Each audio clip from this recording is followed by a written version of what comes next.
Hello नमस्कार साथियों, कैसे आप सब। आरसीसी स्टडी ग्रुप में आपका स्वागत है। तो चलिए, जिस बेसब्री से आप इंतजार कर रहे थे, तो चलिए वो घड़ी आ चुकी है। अब इसमें हम आपको एक बेहतर चैप्टर के साथ लेकर आए हैं। तो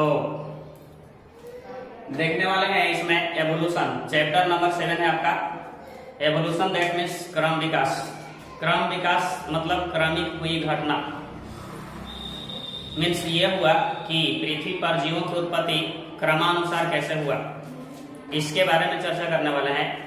ये आपका इसमें हम इस वीडियो से मुख्य बिंदु को छाट कर यहाँ लेकर आए हैं। तो ऐसे ही बने रहिए। देखिए, चैप्टर है आपका 7 क्रम विकास, एवोल्यूशन। एवोल्यूशन दैट मीन्स क्रम विकास।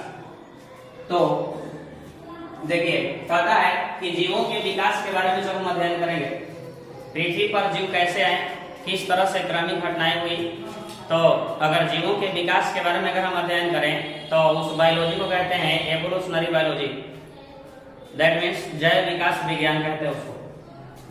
पृथ्वी पर उपस्थित जितने भी जीव हैं उनका विकास कैसे हुआ, इसके बारे में जिस विज्ञान के अंतर्गत हम अध्ययन करेंगे, स्टडी करेंगे, तो उस विज्ञान को कहते हैं एवोल्यूशनरी बायोलॉजी।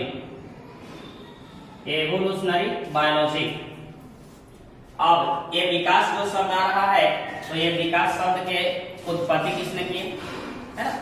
तो ये जो विकास शब्द आ रहा है, तो विकास शब्द का उत्पत्ति के बारे में अगर देखा जाए तो ये हर्बर्ट स्पेंसर नामक वैज्ञानिक ने की। और विकास एक घटना है, एक प्रक्रिया है। तो कैसी प्रक्रिया है? तो ये अनुत्क्रमणीय है। अनुत्क्रमणीय दैट मीन्स एक बार जो घटना हो गई वो फिर दोबारा नहीं हो सकता। अर्थात ये रिवर्सिबल रिएक्शन नहीं है, ये उत्क्रमणीय है ना, ये रिएक्शन नहीं है, ये अनुत्क्रमणीय है। अनुत्क्रमणीय दैट मीन्स एक बार जो हो गया वो पीछे तो हम नहीं जा सकते। मतलब पृथ्वी पर जो जीव की उत्पत्ति हो गई तो फिर पहले जैसा मन नहीं हो सकता। ये आगे में डेवलप हो सकते हैं, सिर्फ विकसित कर सकते हैं, विकास कर सकते हैं। इसलिए क्योंकि पहले टेम्परेचर कुछ और थी, पहले अधिक हाइड्रोजन थे जिसकी वजह से अधिक गर्म थी, और धीरे धीरे ऑक्सीजन जब आया, ऑक्सीजन के साथ जब संयोग हुई जलवाष्प बने। इस तरह से माना जाता है, बहुत सारे वैज्ञानिकों का कहना है कि सतहें जो है ठंडी होती गई और फिर बहुत सारे परिकल्पनाएं इस पर दी गई, जैसे निहारिका परिकल्पना दिया गया, बिग बैंग थ्योरी दिए गए हैं। तो वो सारे चीजों के बारे में देखने वाले हैं। तो आइए देखिए, बस ऐसे ही बने रहिए। देखिए, अनुत्क्रमणीय दैट मीन्स जो एक बार हो गया वो दोबारा नहीं हो सकता। ये सतत है, लगातार। सतत दैट मीन्स कंटिन्यूअस, लगातार आगे में बढ़ते चले जा रहे हैं। और धीमी प्रक्रिया है। तो विकास कैसी प्रक्रिया है? अनुत्क्रमणीय है, सतत है और धीमी होने वाली प्रक्रिया है। अब चार्ल्स रॉबर्ट डार्विन के बारे में किसने नहीं सुना होगा नाम इनका? हर कोई जानता है। चार्ल्स रॉबर्ट डार्विन 1831 से 1836 के बीच इन्होंने अमेरिका के गैलापागोस द्वीप पर HMS बीगल नामक जहाज से गए थे, जहां पर इन्होंने अनेक नाना प्रकार के जीवों को देखा। जैसे शुतुरमुर्ग से बड़े जीव जिसको रिया कहते हैं, उसको उन्होंने देखा। फिर आर्माडिलो को उन्होंने देखा, बहुत सारे जीवों को देखे। और इन्होंने अपनी एक किताब लिखी है जिसको कहा जाता है द ओरिजिन ऑफ लाइफ, है ना, इन नेचुरल सिलेक्शन। मतलब प्रकृति चयनवाद का इन्होंने सिद्धांत दिया। उस सिद्धांत में इन्होंने ये बताया कि पृथ्वी पर सिर्फ वही जीव जीवित रह सकते हैं जिसमें प्रकृति के साथ लड़ने की क्षमता पाई जाती है। तो अपनी उस किताब में अपने सिद्धांतों को अभिव्यक्त किया, दर्शाया। और उन्होंने ये विकास के बारे में कहा कि जो विकास है एक कार्बनिक विकास है, दैट मीन्स ऑर्गेनिक एवोल्यूशन है। तो विकास को इन्होंने कार्बनिक विकास कहा, डार्विन और लेमार्क को कौन नहीं जानता है? लेमार्क, जिन्होंने फिलोसॉफिक जूलॉजी नामक पुस्तक में बताया कि जो जीव अगर कोई बाहरी लक्षण ग्रहण करता है तो उसको एक्वायर्ड लक्षण कहते हैं, दैट मीन्स उपार्जित गुण कहते हैं। और उपार्जित गुण जो होता है वंशानुगत होते हैं, एक पीढ़ी से दूसरी पीढ़ियों में जाते हैं। इनको काटने के लिए बहुत सारे वैज्ञानिक आए, जैसे बिजमान साहब ने आया। बिजमान 80 पीढ़ियों तक चूहे पर प्रयोग किए। चूहे के पूंछ को उन्होंने काट कर पूंछ सहित चूहियों के साथ जब क्रॉस कराए तो उनके संतानों में पूंछ उपस्थित है। इस आधार पर उन्होंने कहा कि लेमार्क ने जो सिद्धांत दिए हैं वो गलत है, लेकिन ऐसा नहीं होता है। इसलिए नहीं होता क्योंकि हमारे अंदर दो प्रकार की कोशिकाएं होते हैं, एक सोमैटिक सेल और दूसरा जर्म सेल होता है। सोमैटिक सेल से पूरा हमारा बॉडी बना हुआ है और जो जर्म सेल है वो दो प्रकार की है, एक है अंडाणु और दूसरा शुक्राणु। तो अंडाणु शुक्राणुओं के संपर्क से अर्थात फर्टिलाइजेशन से जो युग्मनज बनते हैं उनसे एम्ब्रियो डेवलप होता है, उनसे चाइल्ड विकसित होते हैं। तो उस वाला जो लक्षण होता है, अर्थात कहने का अर्थ ये हो गया कि जर्म प्लाज्म वाला जो होता है वो स्थानांतरित होते हैं, सोमैटिक वाला नहीं होता। तो इसके बारे में आगे डिस्कस किया जाएगा। अब चलिए ऐसे बने रहिए। देखिए फिर है कि ब्रह्मांड की जो उत्पत्ति हुई, तो ब्रह्मांड की उत्पत्ति से संबंधित बहुत सारी परिकल्पनाएं भी दी गई। जैसे मेन परिकल्पना आपका बिग बैंग थ्योरी रहा, है ना। तो बिग बैंग थ्योरी जो रहा लाप्लास जी का दिया हुआ बिग बैंग थ्योरी, तो वो चीज आगे पढ़ेंगे, है ना। और फिर ब्रह्मांड की उत्पत्ति के बारे में जब हम अध्ययन करना चाहेंगे तो इसको कॉस्मोजेनी कहा जाता है। ब्रह्मांड की उत्पत्ति दैट मीन्स ब्रह्मांड की उत्पत्ति हुआ कैसे, कैसी कैसी परिकल्पनाएं इसमें हुई, क्या क्या घटना घटित हुआ, तो इसके बारे में जब खास करके अगर स्टडी करेंगे तो कॉस्मोजेनी कहते हैं। लेकिन सिर्फ ब्रह्मांड के बारे में जब जानेंगे, ब्रह्मांड के मतलब कहने का अर्थ ऊपरी चीजों के बारे में जानेंगे तो ये कॉस्मोलॉजी कहलाता है। तो कॉस्मोजेनी दैट मीन्स ब्रह्मांड की उत्पत्ति के बारे में, और कॉस्मोलॉजी मतलब ब्रह्मांड पर क्या क्या चीजें हैं, ब्रह्मांड में क्या क्या है, इसके बारे में जानना कॉस्मोलॉजी कहलाता है। ब्रह्मांड की उत्पत्ति कैसे हुई इसके बारे में जब जानेंगे तो बोलेंगे कॉस्मोजेनी।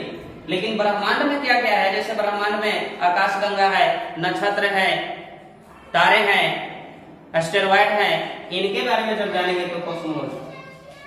और फिर आगे ब्रह्मांड में अगर देखा जाए तो 1 लाख मिलियन जो है आपका आकाशगंगा है, दैट मीन्स गैलेक्सी, और उन प्रत्येक आकाशगंगा में अगर हम तारों के बारे में बात करें, स्टार के बारे में बात करें तो ये 10,000 मिलियन प्रत्येक इसमें आकाशगंगा में। आकाशगंगा कहाँ है, ब्रह्मांड में है। कितने, 1 लाख मिलियन।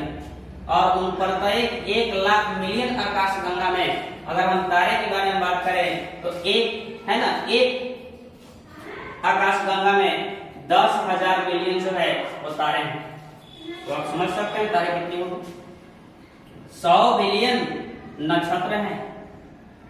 फिर आकाशगंगा के अगर व्यास के बारे में बात करें तो व्यास 1 लाख प्रकाश वर्ष है। कितने, 1 लाख प्रकाश वर्ष। प्रकाश वर्ष दैट मीन्स दूरी की बड़ी यूनिट्स होती है, लाइट ईयर जिसको कहते हैं। अर्थात प्रकाश द्वारा निर्वात में 1 वर्ष में कुल तय की गई दूरी को ही प्रकाश वर्ष कहा जाता है। तो फिर आगे देखते हैं। तो देखिए अब थोड़ा तारा के बारे में देखते हैं। तो ऐसा माना जाता है कि सबसे चमकीला जो तारा है, सबसे शाइनिस्ट जो स्टार है वो आपका सीरियस और अल्फा कैनिस है।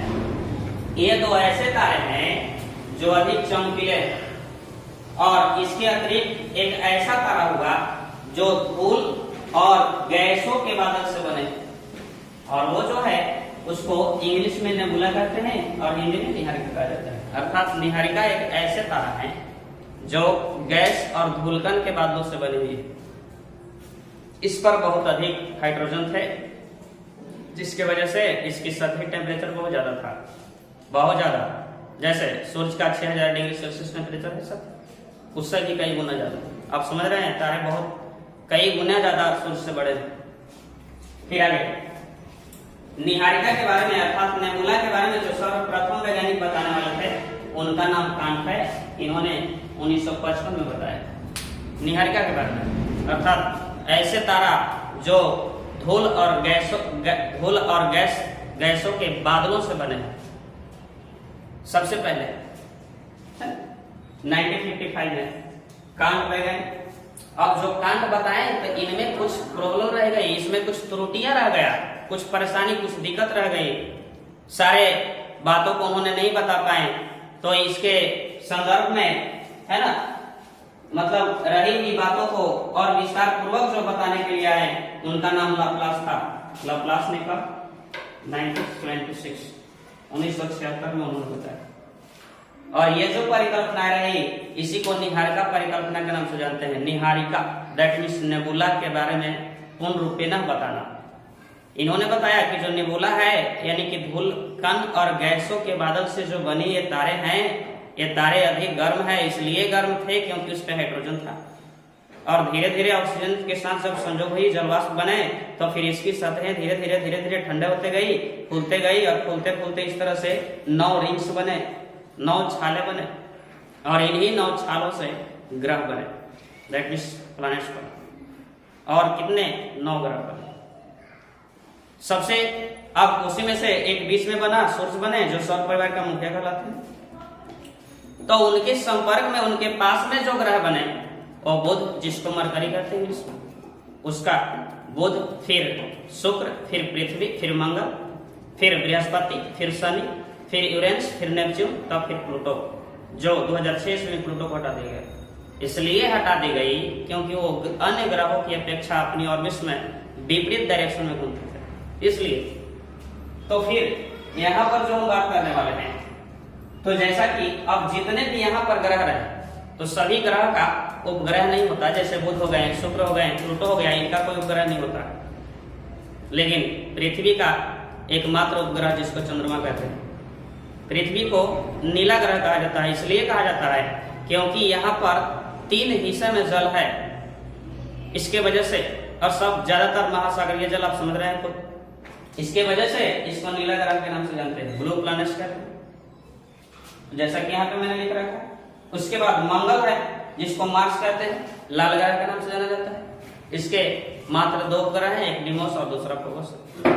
उसके बाद अगर हम बारे में बात करें तो बृहस्पति है जिनको पीला ग्रह के नाम से जाना जाता है। सौर परिवार के सबसे बड़ा ग्रह कहा जाता है बृहस्पति। इसके 12 ग्रह है।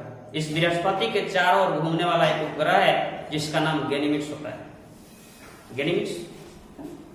फिर उसके बाद शुक्र जिसको सैटर्न कहते हैं, और ये इसके 9 उपग्रह होते हैं। फिर उसके बाद अरुण जिसको यूरेनस कहते हैं, 5 उपग्रह, वरुण के 2 और यम के 1 भी नहीं। तो इस प्रकार से ये ग्रहों की श्रेणी है। फिर इसके बाद आगे बढ़ते हैं। फिर देखिए यहाँ पे big bang concept, big bang concept जो रहा वो लेमेत्री जी का रहा 1927 में। सिर्फ लेमेत्री नहीं, गेमो भी थे साथ में, डीके भी थे साथ में, तो उन लोग सहयोगी थे। लेकिन मुख्य सिद्धांत ये बिग बैंग का इन्होंने ही दिया 1927 में। इनका मानना था कि बहुत बड़े कण प्रति कण थे, आपस में टकराए, बहुत बड़ा एक्सप्लोजन हुआ, दैट मीन्स महाविस्फोट हुई, और उनसे क्या बने, तो उनसे ये ब्रह्मांड की उत्पत्ति हुई। ब्रह्मांड में बहुत सारे आकाशगंगा हैं जैसा कि हमने कहा, और फिर तारे बने, नक्षत्र बने, इस तरह से बहुत सारे एस्ट्रोनॉट्स वगैरह भी बने। और इस प्रकार से फिर पृथ्वी एकमात्र ऐसा प्लैनेट इसमें रहा जिसकी सतहें धीरे धीरे ठंडी होती गई और इस पर जीवों की उत्पत्ति। तो ये सारा चीजें आगे लिख रखे हैं। फिर देखिए आगे, अब यहाँ पर अगर सूर्य के बारे में बात करें तो सूर्य एक तारा है। सूर्य क्या है? एक तारा है जो ना तो अधिक धुंधले हैं ना अधिक चमकीले हैं। तारा जो होता है ना, उनका अपना प्रकाश होता है, इसलिए कि उसमें है ना, उसमें कुछ रासायनिक घटनाएं होती है, और वो भी कैसा, तो केंद्रीय है ना, जिसको नाभिकीय अभिक्रिया कहा जाता है। तो नाभिकीय अभिक्रिया के फलस्वरूप ये अपने प्रकाश को उत्सर्जित करते रहते हैं, जिसकी वजह से इनके पास अपना लाइफ होता है, तारे के पास। फिर आगे सूर्य की अगर हम सतह के टेम्परेचर के बारे में बात करें तो 6000 डिग्री सेल्सियस होता है। अब आगे देखते हैं। देखिए सूर्य और पृथ्वी की अगर हम दूरी के बारे में बात करें तो 148.7 मिलियन किलोमीटर, जो कि सूर्य से पृथ्वी तक प्रकाश आने में लगभग 8.4 सेकेंड समथिंग ऐसे ही कुछ समय लगते हैं। फिर बृहस्पति के चारों ओर अगर चक्कर लगाने वाले अगर ग्रहों के बारे में बात की जाए, मतलब ये आकाशीय पिंड के बारे में अगर बात की जाए तो ये आकाशीय पिंड जो आपका गैनीमेड्स, जैसा कि हमने कहा, तो ये जो गैनीमेड्स है ये बृहस्पति के चारों ओर चक्कर लगाते हैं। जिस तरह से आकाशीय पिंड कभी चक्कर लगाते लगाते सूर्य के कक्ष में जाकर घूमने लगते हैं, तो कक्ष में घूमने के बाद होता क्या है उन आकाशीय पिंडों का कि सूर्य की सतह के टेम्परेचर 6000 डिग्री सेल्सियस होने की वजह से टेम्परेचर से वो क्या हो जाते हैं कि जल जाते हैं, जिसके वजह से वो जल कर सीधा नीचे पृथ्वी की तरफ आते हैं, जिसको उल्का पिंड कहते हैं। अभी इसमें जीव की उत्पत्ति जो हम बताएंगे इसके अगले लेक्चर में, तो उसमें आपको बताएंगे कि ऐसा भी माना जाता है कि जो आकाशीय पिंड के रूप में जो उल्का पिंड थी, उस उल्का पिंड मतलब पृथ्वी पर जीवों की उत्पत्ति न होकर किसी अन्य ग्रहों पर हुई और अन्य ग्रहों से वो जीव पृथ्वी पर उस उल्का पिंड के साथ आए, और इस सिद्धांत को कॉस्मोजेनिक सिद्धांत कहा जाता है। आगे बताएंगे, तो फिर आगे समझिए। मंगल और बृहस्पति के बारे में अगर बात की जाए तो इनके बीच में 1 लाख आपका एस्टेरॉयड होते हैं, 1 लाख एस्टेरॉयड धूमकेतु के नाम आपने सुना हो, जो लगभग करीब 76 वर्षों बाद दिखाई पड़ती। फिर पृथ्वी के अगर हम भार के बारे में बात करें, वेट के बारे में बात करें, तो 6 गुणे 10⁻21 टन होता है। अब इसके घनत्व अर्थात डेंसिटी की अगर बारे में बात करें तो यह औसतन 5.5। अगर सौर परिवार की उत्पत्ति के बारे में अगर हम बात करें तो यह उत्पत्ति 4.6 अरब वर्ष पूर्व हुआ है ना। तो इस प्रकार से यही सौर परिवार की उत्पत्ति से संबंधित यहाँ पर जो परिकल्पनाएं दी गई है लेमेत्री, गेमो और डी के द्वारा 1927 में, जिसको बिग बैंग कंसेप्ट के नाम से जाना जाता है। तो ये कंसेप्ट आपका एनसीईआरटी से है, बहुत हर बार एग्जाम में पूछता है। तो आई होप ये वीडियो आपको बेहतर लगा होगा, बस ऐसे ही बने रहिए। Thanks all.